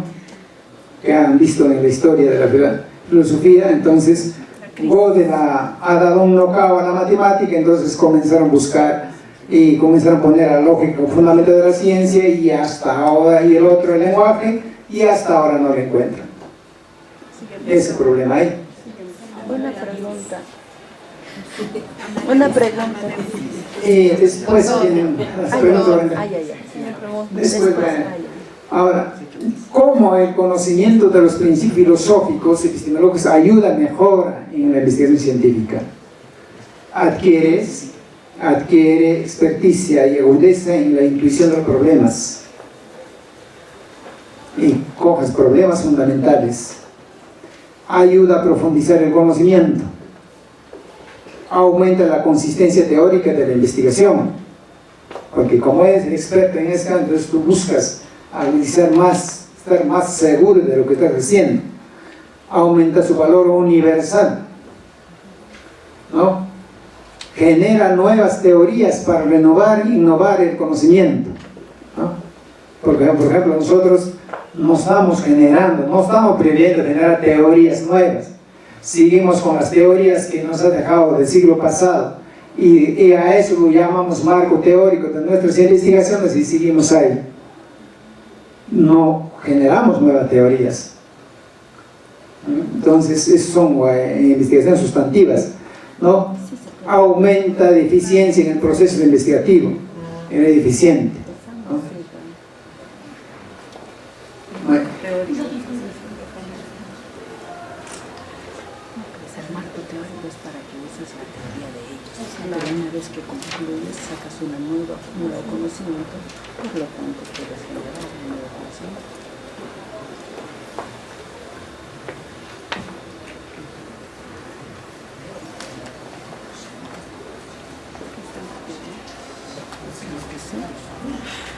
Yo me copio nada. Yo me copio nada. Muchas gracias. Oh. Gracias. Me anima más. Ahora comprendemos qué tan importante. No sé si antes de concluir alguien tuviera alguna pregunta para el doctor. Sí, yo quisiera hacer una pregunta. Buenos días. Quisiera hacer una pregunta en función a la penúltima diapositiva. Cuando ahí dice de consistencia y verificabilidad teórica, cuando dice por qué es importante y cómo es que nosotros hacemos el fundamento, creo yo, o de repente no entiendo bien y sería bueno que lo aclare. Pueden aportar tanto. ¿Sí? No, que de repente yo no sé, no estoy bien, no lo sé. Quería decir, cuando hablamos de verificabilidad teórica, no es que yo utilizo instrumentos en mi investigación, y esos instrumentos son los que me van a ayudar a dar un resultado, y cuando yo quiero verificar lo hago en función de los instrumentos que he utilizado para tener un resultado, y eso lo puedo aplicar en otras investigaciones o replicar en otras realidades. ¿O me equivoco? No puedes replicarlo, en caso que puedes replicarlo en cada caso que sí, claro, por eso es que las investigaciones por esa universalización puede ser un método muy importante. Por eso, o sea, si responden a otros universos de investigación, tú puedes aplicar tranquilamente. Claro que tienes que verificarlo. Está bien, entonces. Gracias. Gracias. Puede aportar, por favor, comentar también, no hay que...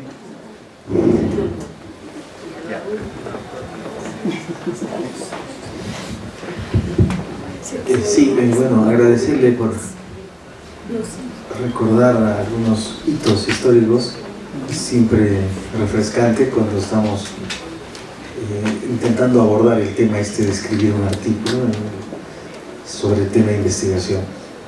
Quisiera que me confirme. Normalmente se establece que previamente está el conocimiento vulgar, por encima de ello está el conocimiento científico, por encima del conocimiento científico, entiendo, está el conocimiento filosófico, y por encima del filosófico está el conocimiento intuitivo. Eso, sí, eso es lo que yo suelo entender, no está del todo bien. Por otra parte, entiendo también que el positivismo tenía una intencionalidad que no era tampoco nada sana, y fue creciendo a tal punto, como usted bien dice, es difícil desligarnos. Sin embargo, el derecho, incluso en palabras del propio Mario Bunge, el positivismo le ha hecho mucho daño al derecho. Y incluso en una de sus conferencias en Buenos Aires llegó a pedir perdón, ¿no? Es increíble que un científico de nota pudiese haber hecho eso, porque si el derecho intentó influir o verse influenciado por el positivismo, pero tuvo que declinar, porque de haberlo digamos, aplicado al 100%, hubiéramos sencillamente dejado sin sanción en el juicio de Nuremberg a los alemanes, a los jerarcas nazis, porque bajo el positivismo había que cumplir la ley, y la ley no es retroactiva, la ley rige para los hechos que han acontecido, pero siempre hacia adelante. Pero en ese entonces no había ley, y entonces se vieron en la necesidad de usar el justnaturalismo, es decir, ir por encima del positivismo, y solo así fueron sancionados, ¿no? Entonces, a partir de ahí se dio también en el derecho un gran declive, al punto de que grandes juristas tuvieron que ya vergonzosamente pasarse al otro lado, ¿no? Algunos abdicar, algunos soliviantar su postura, ¿no?, positivista. Entonces, eso yo creo que ahora ha cambiado en el panorama actual. Y una tercera inquietud.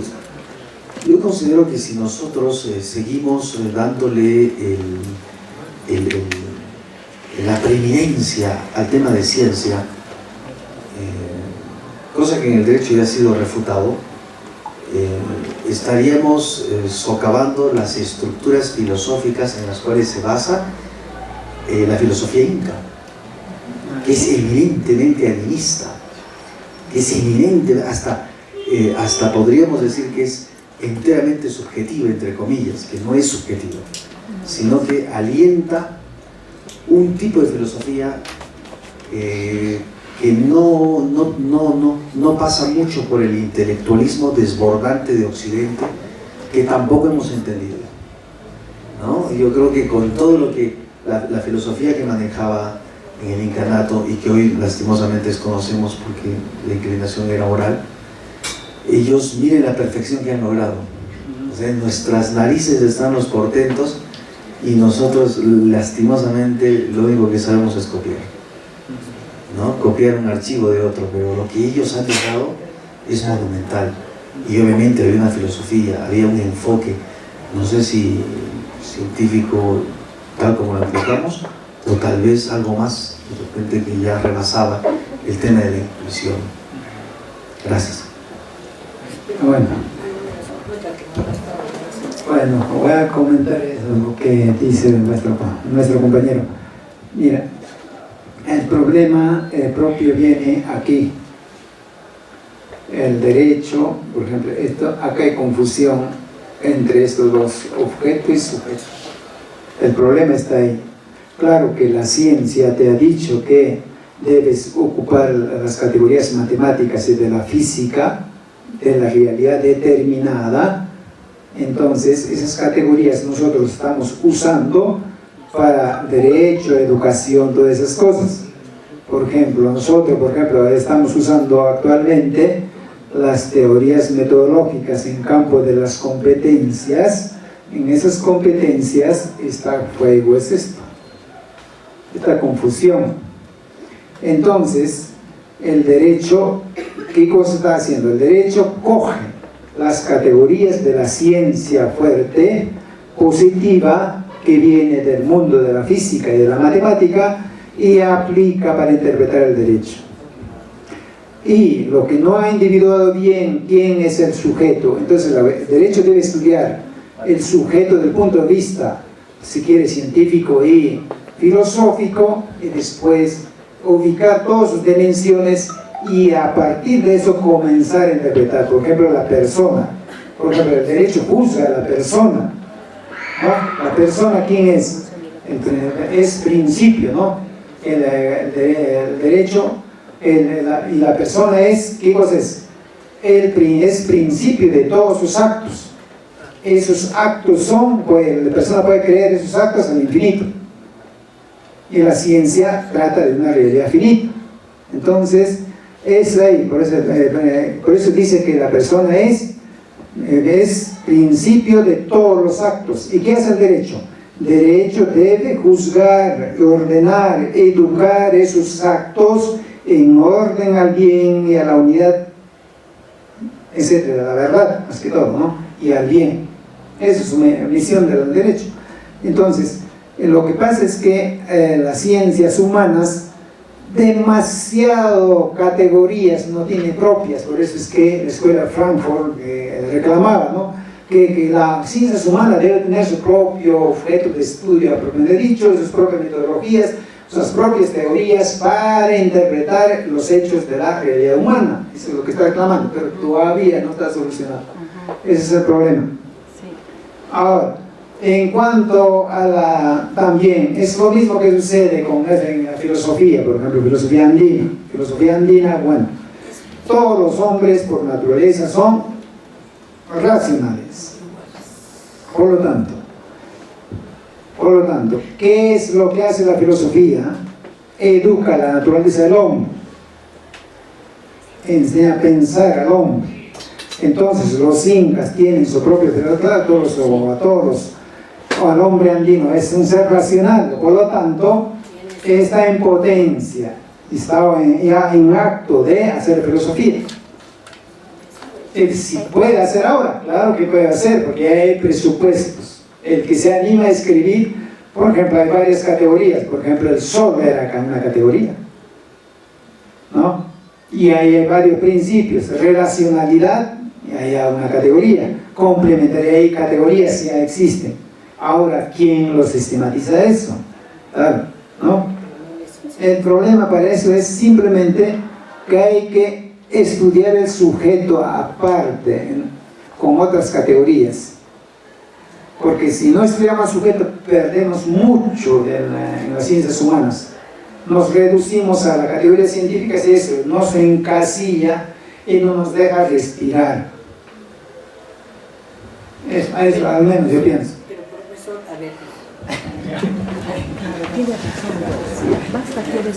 El libro de Sterman, de Joseph Sterman, está todo fundamentado a demostrar que los andinos y los incas propiamente tenían una filosofía, que no es la filosofía de Occidente, por supuesto, porque Occidente ha tenido toda su trayectoria histórica y su desarrollo, pero los incas han tenido su propia filosofía y él está allí mostrando los principios y categorías de esa filosofía que ha construido el Estado inca.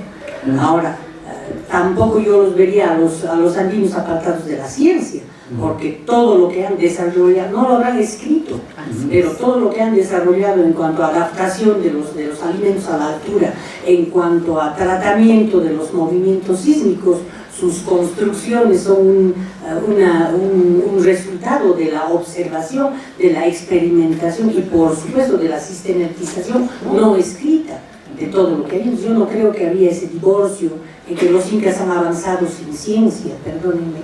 Yo creo que ellos también han desarrollado la ciencia, depende en otros parámetros que los occidentales o partiendo desde otros puntos, ¿no? En relación a la adaptación, pero todas sus construcciones. Ahora, la cuestión de la medicina, el desarrollo de la medicina inca, con trepanaciones craneanas, con personas que han sobrevivido a esas trepanaciones, todo eso es científico. La adaptación y domesticación de plantas y animales es un desarrollo sistemático y científico en la altura. Entonces, en ese sentido yo pensaría que ellos también han tenido una filosofía como base de su ciencia. Lo que comprueba la teoría claro, claro, la diferencia es que el pensamiento andino, yo lo digo pensamiento andino, todavía no estoy de acuerdo con la filosofía. Si hay filosofía o hay pensamiento andino, yo digo que hay pensamiento, pero ¿cuál es el aporte? Yo digo el aporte al occidente de la filosofía andina es que pone como principio, no como principio filosófico, la cultura andina pone dos seres, es decir, entonces por eso existe la categoría de complementariedad, relacionalidad, reciprocidad, esas cosas. Mientras en Occidente el principio es el ser, identidad, principio de identidad, ser es ser, entonces es la diferencia. Exacto. Ahora bien, entonces en función de eso nosotros podemos hacer la filosofía, ahí está, el pensamiento andino ahí, y puede construirse en una filosofía propiamente dicha. Muy bien, otro, el de la ciencia. Claro que la ciencia hay, y que ciencia, por ejemplo, la precisión con que han construido esas piedras, por ejemplo, ahí está qué cosa, la geometría, la matemática de los occidentes. Quizás había de Euclides, de Euclides, precisión, una geometría ideal, quizás en esas arquitecturas, ¿no? Hay ciencia. Por ejemplo, hay algo en Asilo Marín, está ahí, epistemología lo llama, por ejemplo, a partir de las construcciones que hacen, casi perfectas. Entonces, en consecuencia, ha existido una habilidad muy fina en la cultura inca para construir la ciencia, porque eso ya es ahora la otra cosa que no han tenido teoría para explicarlo, pero existe empíricamente. Entonces, en base de eso se puede hacer una epistemología en la cultura andina, se puede hacer tranquilamente, porque ya la matemática está presente en la geometría. Claro que no han desarrollado el aspecto aritmético de la matemática, pero el aspecto geométrico sí está, y que bien han hecho. Astronomía también. Astronomía también, claro. Todas esas cosas que Copérnico, Copérnico estudiaba en ese periodo. ¿Otra pregunta más? Doctor Amadeo, felicitaciones y quiero aportar desde una perspectiva antropológica. Creo que tiene que haber un encuentro entre lo filosófico y lo antropológico, ¿no es cierto? Por eso es que en este momento ya se puede hablar, por ejemplo, de una antropología filosófica, ¿no es cierto? Una antropología filosófica que no solamente estudia el ser natural, sino estudia el ser esencial del hombre, ¿no es cierto? Y estudia al hombre desde una posición natural y también espiritual, ¿no es cierto? Y en ese sentido creo que hay que encontrarle una convergencia entre la antropología y la filosofía, y también buscar una diferenciación en cuanto a la visión que tanto la filosofía y la antropología tiene sobre el hombre, ¿no es cierto? Entonces, el fundamento, ¿dónde está? El fundamento está en que si la ciencia básicamente tiene como sustento la lógica y también el lenguaje, pero hay que entender también, y lo decía ya un antropólogo, padre del estructuralismo, Lévi-Strauss, que inicialmente tenía una formación filosófica, pero más se inclinó por la antropología, ¿no? Y cuando él entiende que la actitud humana está básicamente orientada por la conducta, por los procesos de interacción social que solemos tener los individuos, y a partir de lo cual también se puede pues, conceptualizar la ciencia, ¿no es cierto? Entonces entenderíamos que la cultura también se introduce como un factor importante dentro del conocimiento científico. Por eso es que Mario Bunge, por ejemplo, ya cuando clasifica la ciencia, dentro de las ciencias fácticas, introduce la antropología, la ciencia social, la antropología, la sociología, que van a ser ciencias que van a orientar la conducta del ser humano, ¿no es cierto?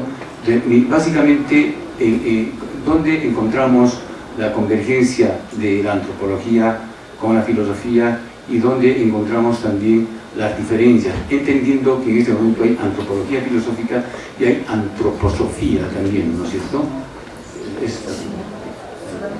Bueno, pues, doctor Amadeo, colegas, para poder intentar unificar el criterio de la filosofía y de la antropología, el hombre pensante, por lógica, tiene que ser antropólogo.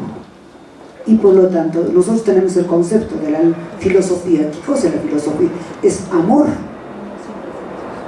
a la sabiduría, al conocimiento, búsqueda de la sabiduría. Por lo tanto, sin la filosofía no existe la antropología, y la antropología no puede existir sin la filosofía. Entonces esa es la unívoco, la único que tenemos, la unión de todo lo que es la filosofía y la filosofía. Bueno, a ver. Mira, antropología es la ciencia que estudia al hombre, y el hombre es una sola. El problema es que acá son las dimensiones. Hay el hombre, por ejemplo, antropología biológica existe, antropología cultural existe, la antropología filosófica existe. Entonces, ¿pero quién lo hace eso? El mismo hombre. Entonces, hay una unidad en estas ciencias. El problema es que muchas veces nosotros tratamos de sesgarlo, unilateralizarlo, reducirlo los otros a uno. Entonces eso debería ser comprendido interdisciplinariamente, porque es el mismo hombre, ¿no? Entonces claro que si usted solamente puede, antropología filosófica, puedes interpretar desde el punto de vista cultural simplemente la evolución del hombre, esas cosas, y claro que si sesgas ahí te vas a perder el aspecto, por ejemplo, espiritual que usted lo llama, el aspecto psíquico, creo que no, pero también psíquico me parece. Entonces puedes perder. Entonces yo pienso que debe interpretarse unilateralmente y sería mucho más rico, ¿no? Mucho más rico. Bien, una vez más vamos a agradecer al doctor Amadeo por los alcances y conocimientos que nos ha dado el día de hoy. Y para concluir voy a dar el uso de la palabra a la profesora Vianney Bellota, que nos va a dar algunas indicaciones para el desarrollo de los módulos virtuales. Muy buenas tardes, Sara Daisy, bienvenida, buenas tardes colegas.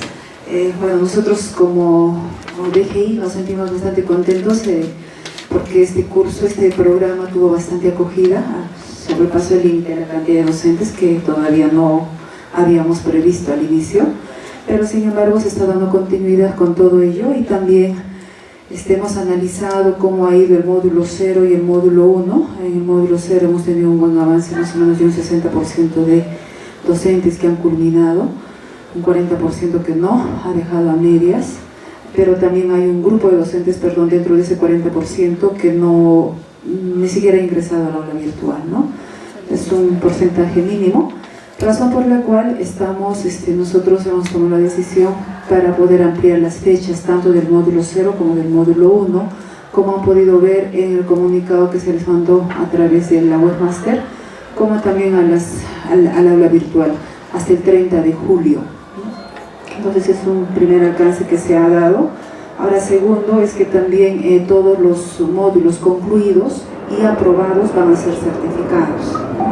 Entonces eso también se va a hacer el trámite. Nosotros ahora en el mes de junio vamos a empezar aquellos docentes que ya terminaron el módulo 0. Ahora, también tenemos, se ha abierto una nueva cantidad de opciones, a 3 opciones para que ustedes puedan resolver sus preguntas, ¿no? Porque eran dos opciones y en 2 se cerraba el sistema. Entonces, ahora son 3, creo que nos va a ayudar mucho esta exposición que nos hizo el doctor Amadeo, ¿no? Para poder ustedes con una mayor base poder entrar a su cuestionario y poder desarrollar, ¿no? También tenemos los foros, no se olviden, los foros se evalúan en cuanto a lo que es la respuesta y también la activa participación en el foro. También tenemos las lecturas que sí hemos escuchado, hemos hecho también sondeo, que es cierto que son un poquito complejas algunas, pero creo que ahí tenemos también al monitor quien está llevando a cabo, ¿no? La secuencia de los participantes, y si hay alguna duda demasiado, de repente muy técnica, bueno, nosotros hacemos llegar esa duda al doctor Amadeo, ¿no? Entonces, esa es la forma como venimos trabajando, y creo que definitivamente se va a tener que extender el programa porque estaba programado hasta el mes de diciembre. Entonces esto va a alargarse un poquito más hasta concluir con este primer grupo, y luego seguramente vamos a empezar ya con otro grupo de docentes. Si tuvieran alguna pregunta. Una pregunta, ¿eso significa que en el mes de junio no vamos a avanzar, solo los que tienen pendiente? Exacto, en el mes de junio vamos a culminar, junio y julio en sí, vamos a poder culminar con nuestro módulo 0 y 1. Agradecerles su participación y su presencia, porque sin ustedes no existiría el programa. Gracias.